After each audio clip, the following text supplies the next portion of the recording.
தெய்வத்தின் குரல் 4ஆம் பாகம்.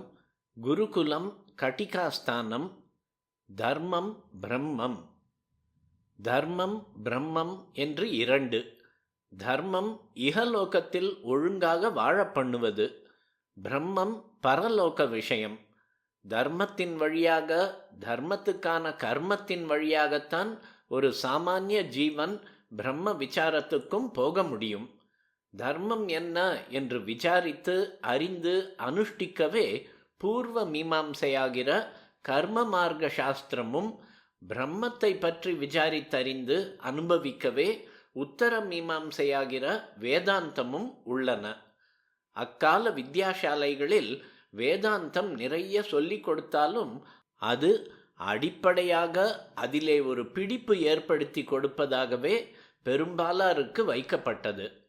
அதிலேயே அப்போதே ஈடுபட்டு விட வேண்டும் என்று வைக்கவில்லை.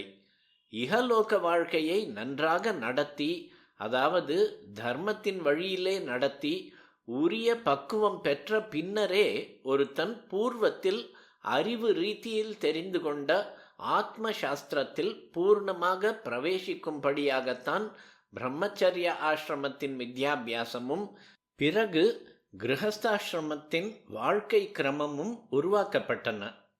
நாரதர் சாமானிய ஜீவனாக இல்லாமல் அசாதாரணமாக இருந்தவராதலால் அவருக்கு தார்மீகமான வாழ்க்கையோடு நின்று விடுவதில் வித்யாபியாசம் முடித்த போதே குறை ஏற்பட்டு பிரம்ம ஞானத்துக்கான ஏக்கம் உண்டாயிற்று. கிரகஸ்தாசிரமத்துக்கு போகாமல் பிரம்மச்சரியத்திலிருந்தே பிரம்ம ஞான நிலைக்கு போய்விட்டார். நாரதர் கதை இருக்கட்டும்.